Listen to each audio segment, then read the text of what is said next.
Welcome back to my channel. This is Dom and one of my fairly regular updates on what I've been up to in the hobby.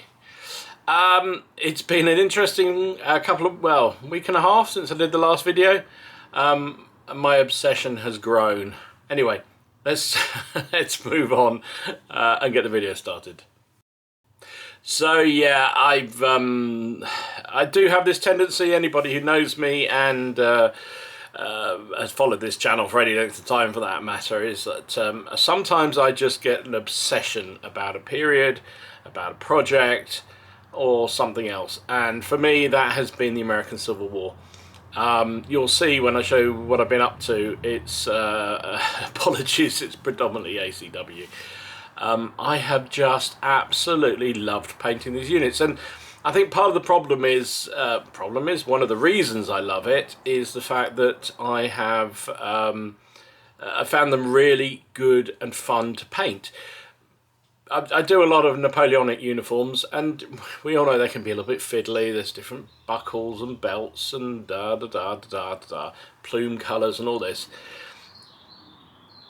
ACW figures have the sort of simplicity, if you like, of a Second World War figure, if you're not doing camouflage for that matter, but a bit more variety, a bit more colour. So I actually love them, and for somebody who, you know, the channel says says what I love, it's boots on the table. It's about getting those toys on the table for me.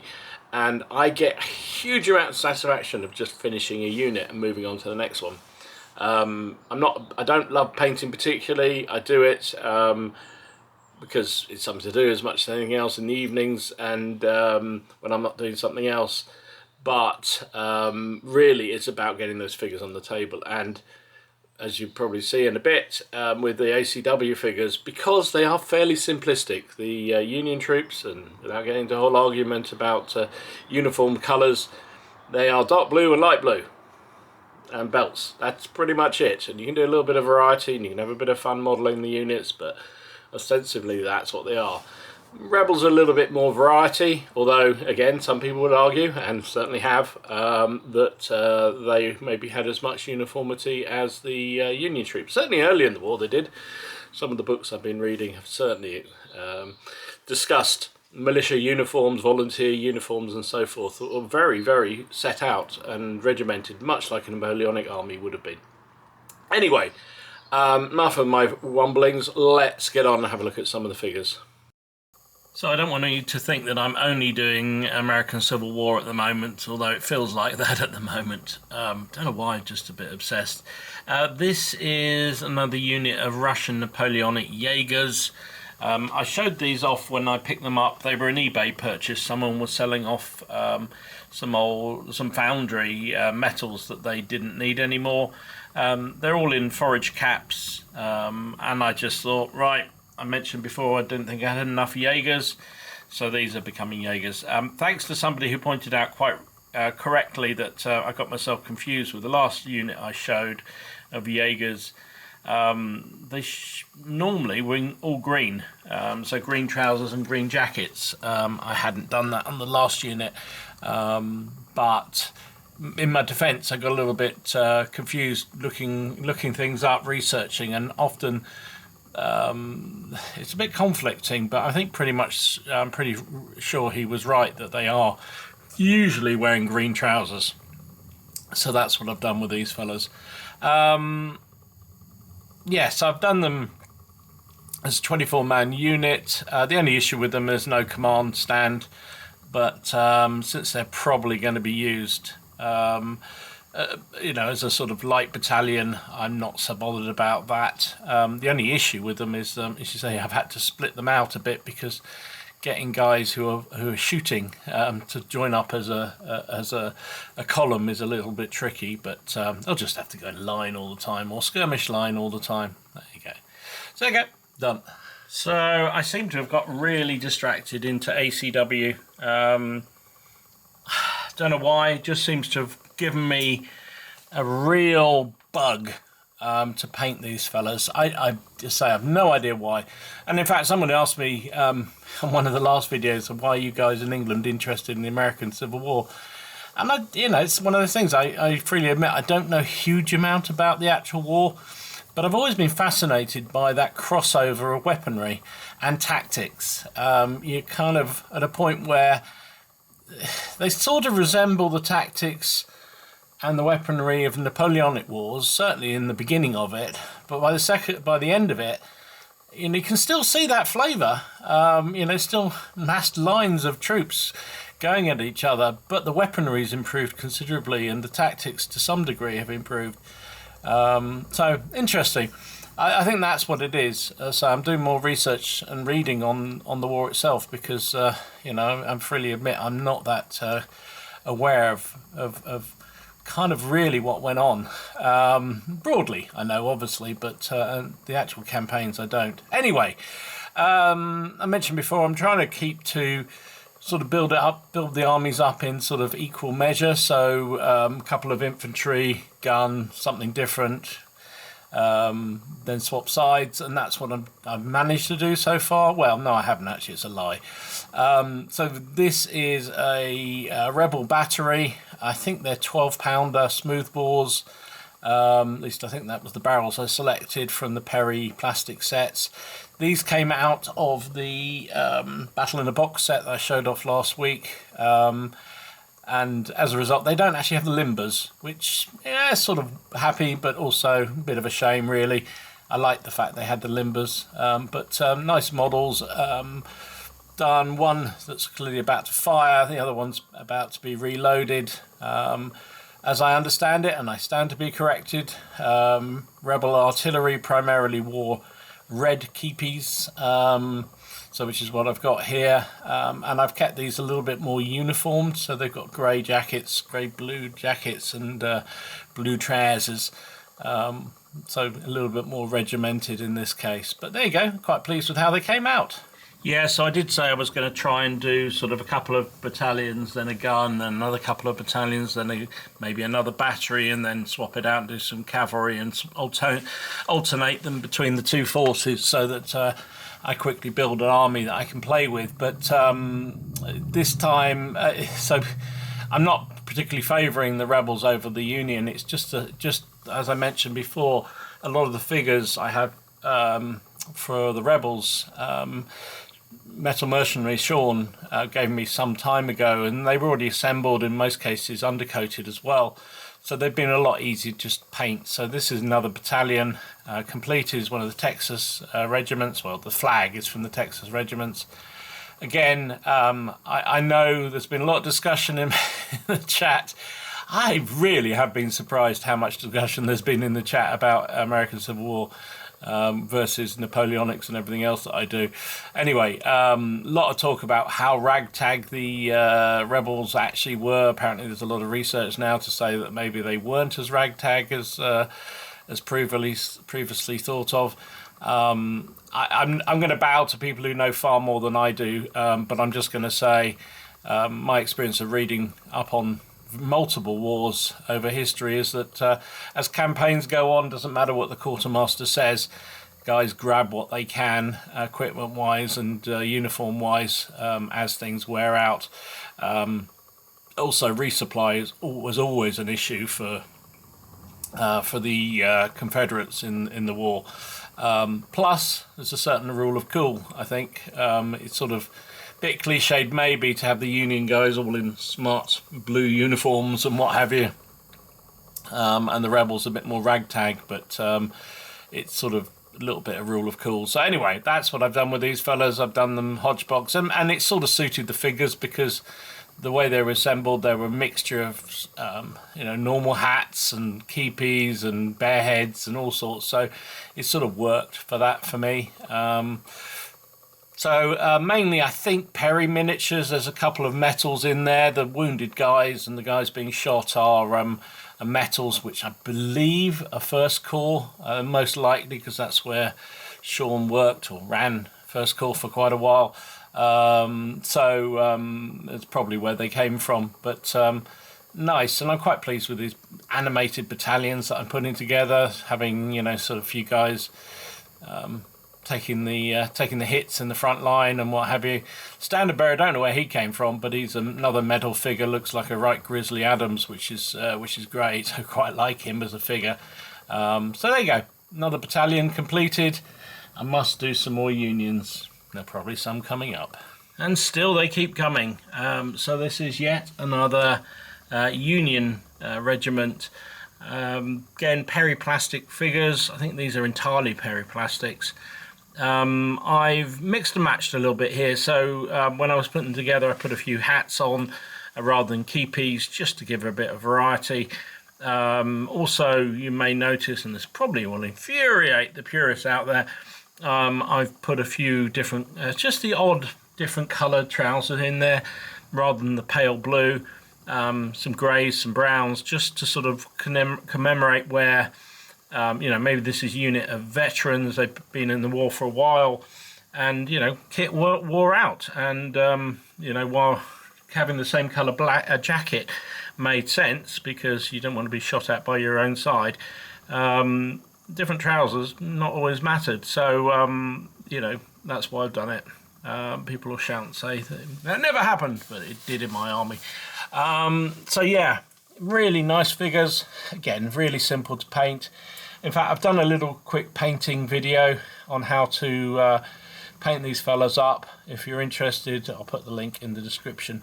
But needless to say, it's all about getting the figures on the table as quickly as possible and being as effective as possible from 3 foot away. And I really enjoyed doing these units. God, I've enjoyed doing them. Not had so much fun painting figures for a long time. There you go, done.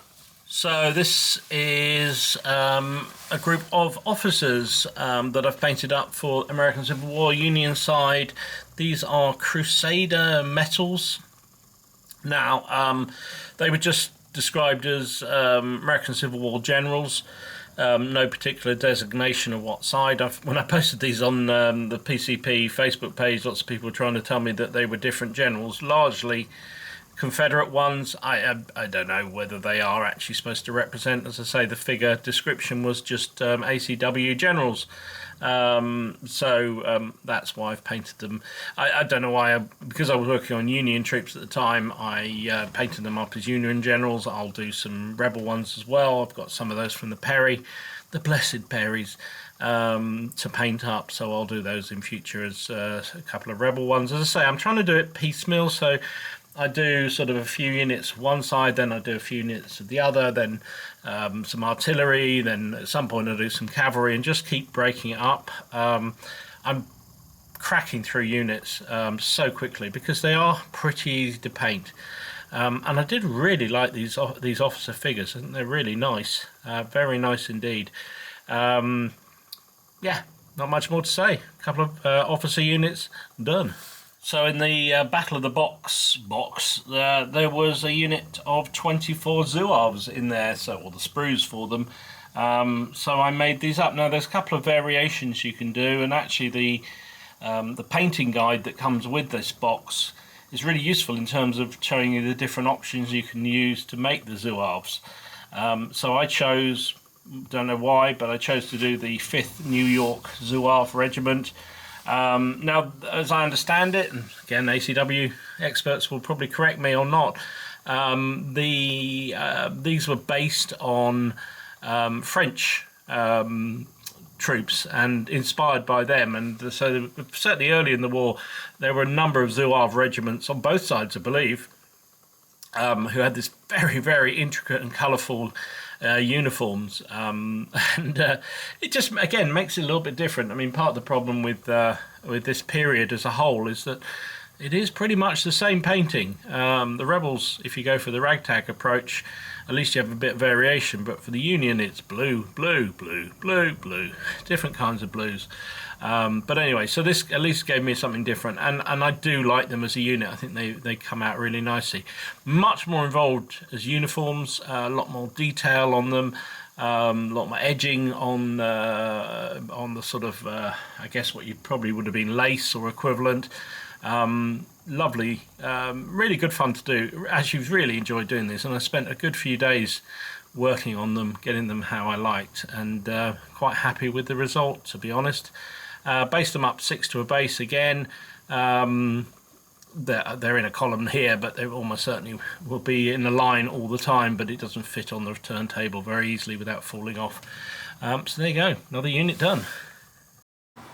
So gaming wise, what I've been up to, so I think last time I did a video, update video, I was about to have Gamer Graham here in the boot room, and we had a Napoleonic black powder game, which was very much like a trial game for him, because I think he's played one, maybe game of black powder, but he hadn't really played anything else, and he really wanted to get into it. So I said, you know, let's have a go. So it was a very simplistic game, small number of forces.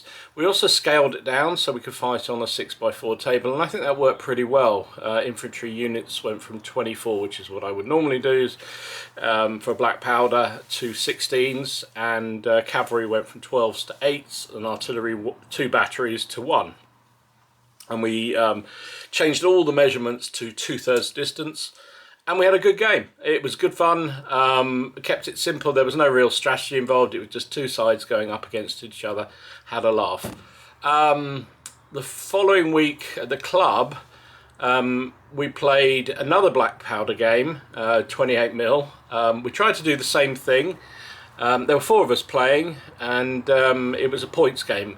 But we went a bit large, and I think that was the biggest problem. So, as opposed to the game with Graham, where I'd had a bit of mobility and movement around and what have you, a little bit, the game I played at the club, we just had too many, it was too big a number of figures for such a small table. I can't remember how many points we did, but we did enough because there were 4 players, and you want to give everyone a chance to have something to do. There's nothing worse than, I don't know about you guys, but if you go to a game and they give you 1 unit to look after, and everyone, it's like 18 of you got 1 unit. Not much fun. You want to have a decent chunk of troops. So when you've got 4 players, you want to make sure you got decent commands, and that's what we did. But it didn't really work. And also, in that kind of just line up and kill games, especially with a large number of troops, it's a little dissatisfying. It literally just walking up and shoot at each other, and that's about it. So I did video it, but unfortunately the video, for some reason, the sound went haywire, and I couldn't salvage it. So I don't think it would have made much of a video anyway. So probably for the best that it has hit the cutting room floor, as they say. However, this week, well, I'm filming this on a Saturday. Last night we played a game at the club. Again, the 4 of us playing. Again, playing black powder. This time we went down to 15mm. And we took a campaign out of the really good Leipzig book. Hold on. This excellent Leipzig book, Let's Fight Leipzig. I've talked about this one before. I did a video on it, I think, if I remember back when. This is by Steve Shan. I believe you can still buy them online. Excellent, excellent book. And we played Battle of Lindenau. I'm hopeless at pronunciations. Which was basically Austrians against French. Lovely book, this. Really good scenarios in it. Very clearly and concisely laid out. It's set up for, I forget which system it's set up for, but what I like is there's a conversion thing. So if you want to play this playing General d'Armée, it helps you with how to convert it to General d'Armée or to Grand Manner, which is kind of cool. And it wasn't that difficult to then convert it to black powder. So just taking sort of a standard unit. So if it was a line regiment, it was just standard factors. If it was militia or second line or second class, I gave them sort of unreliable thing. Anyway, I went through and converted it to black powder. It was quite a big game. The Austrians were attacking, the French were defending. Now I did video this, and I've just checked the footage. It seems to have recorded okay, so I will edit that up, and hopefully next week that should be available to watch on the channel. So make sure you subscribe and do things, do all the good stuff, hit the notifications and what have you. Cracking game, really enjoyed it. Me and Paul were playing Austrians. Jonathan and Tony were defending as the French. The French had 3 little rebouts, which I realised didn't have any 15mm rebouts. So on a walk that day I picked up some sticks. I broke the sticks out, so literally just a bit of stick, which was the rebouts, but it worked fine. Which held just very small batteries. I think we did them as half batteries. Didn't really play much part of the game, although it was part of the objectives. Without giving it away, you know, all the things you read about with the Austrian army and their lack of coordination and ability to control vast numbers of troops, definitely played out with that game. Paul and I had zero luck getting our forces moving in any significant way. When we did pretty well, but it was it was ultimate frustration from command roles. But it was good fun, really enjoyed it. I put some pictures here anyway, so if you're interested you can see it, but as I say, if you're following the channel, you can see that when it goes up. What else? So I think that's gaming wise, that's it. Not sure what we're going to do next Friday at the club. I think it's just me and Jonathan, but it's our club AGM, so that tends to cut into a lot of gaming time, so we'll probably play something skirmishy. We were talking about doing a sharp practice game, small scale one, so I think we might do that, which is fun. I haven't played sharp practice for a long time, and I know for Jono and me it's probably one of our favourite game systems as a whole, so I think we might do that. Anyway, watch this space. Purchasing wise, hasn't been too bad this last week or so. I had some figures arrive from Front Rank which I'd ordered a couple of weeks ago, 3 weeks ago, when they did a big sale, I think 20% off sale, and I picked up some more Bavarians. I'm building a 28mm Bavarian army, or brigade, or 2. Well, it was going to be 1 brigade, but it's now turned into 2 brigades, because I've got some piano miniature 3D printed STLs, which Martin Seventh Son kindly said he'll print off for me. And so I'm going to form, I've got 1 brigade, I'm going to do a 2nd, and the order from Front Rank was some Bavarian Dragoons, a general I think, and a couple of batteries, 1 of foot and 1 of horse. So I'm going to add that in, so I think at the end of the day I should have enough for 2 brigades of infantry and 1 brigade of Bavarian cavalry, small one. So I think that will be just something different, something to play. And I honestly think that is, apart from the Ottomans that I haven't got around to painting, I think that will be it in terms of new armies for my Napoleonic 28mm edition. I still will add units, but I think as an army, I'm not bothered about Austrians. I've got Russians, I've got Prussians, I've got British, I've got Portuguese, I've got Spanish, I've got Dutch Belgians, if I said Portuguese, I've got Polish, and Bavarians and Württembergers, and Nassau, and Brunswicks. I think that's it. I mean, apart from the Austrians, there isn't really anything else, is there? Maybe I should just do them for the sake of it. Mind you, there's a Danish, I could do them. Anyway, by the way, so purchasing wise, that was it that arrived. However, last night Ken gave me this tub, just check there's no address on it, no address on it, which is full of 3D printed, really, I don't know whether you can see that, let me see if I can, no it's not gonna, there it is, focus, 3D printed American Civil War rebel figures. I have no idea where these came from, probably with Ken it's best not to ask. But there must, I think I can't remember how many he said there were in here. A lot. A lot of them. They look pretty good. They look really good. Now, one thing I could do, if anybody can advise me, these are, I haven't got any bases on them at all. So in the painting process, normally I stick my figures down on popsicle sticks or tongue depressors, I think they actually are. And then I can do 6 at a time, which works for me perfectly, and I can hold them. However, when you've got no bases on them, particularly if they've got figures that are, you know, raising a foot up, like that one, he's charging, oh, can't see him again, he's sort of running forward with one foot in the air. Sticking them down on those sort of sticks is really hard.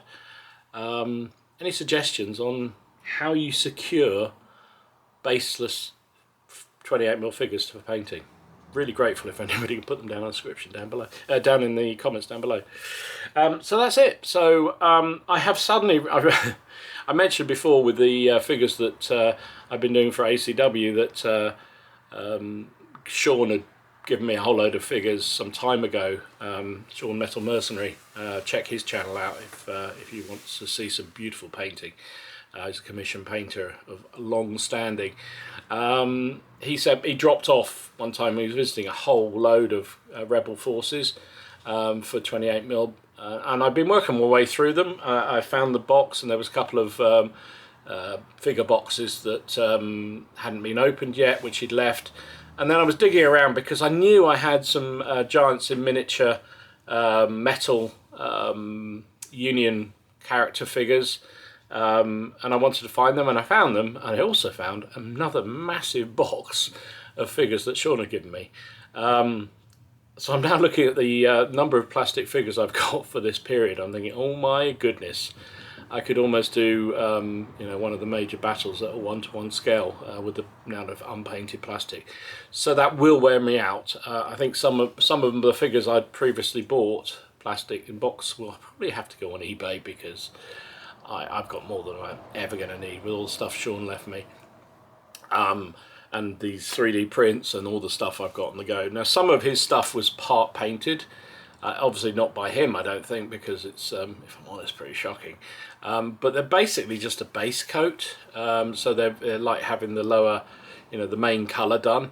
So as a trial, I picked out some of the Union figures that are, you know, they've had their skin colour done, not very well, but they've had it done. They've had their blue jackets done and their blue trousers done, mostly. Some of them had had some belts done, some of them had some boots done. So all I've done is go around and do all the belts and boots and the peaks on the caps and all that kind of stuff, all the keepies. Myself, I've left the base colour as is, and I'm going to try and wash that and see how that looks, and then just do the highlights from there. It may work, it may not, but if I can, then that's another couple of regiments done in a matter of hours rather than days, which is probably what it takes me at the moment for the others. I mean, they don't take that long anyway, to be honest. Anyway, so yeah, I mean, the number of figures I've got is absolutely stupid. It did get me thinking that I need to go through some of the other figures I've got, because I've got boxes of Second World War figures, 28mm, which I just don't think I'm going to get around to doing. There is only so much time to game, and so I think I might have another purge of the cabin of the boot room and see whether I can find some stuff to sell. I hate selling stuff, absolutely hate doing it. I keep thinking, what if what if we suddenly start playing it? What if Bolt Action 3 is the most amazing thing ever, and I want to keep all those, but yeah, you can't keep everything. And I've got quite a lot of Second World War figures already. I'm now waffling, so apologies for that. Anyway, I hope you're having a good gaming week. I hope everything is going well in your life. I'm not going to be on the PCP on Monday night because it's my daughter's wedding. Monday, I mean, why'd you get married on a Monday? Because it's cheaper. So I won't be there. I'll be at the wedding. So I will be at the wedding, not at the PCP is what I meant. So I won't be on as normal this week, but we'll be back the week after. But hopefully still get some gaming in. As I say, we'll have a game next week at the club. I'm sort of thinking I might have a little black powder ACW 28mm with what I've painted so far, because I've painted enough to do a very small game.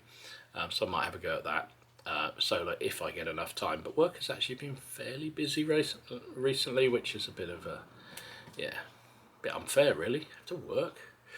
Anyway, I hope you're doing well, hope you stay safe, have a good week, happy gaming, and I will see you again soon. This is Dom, signing out.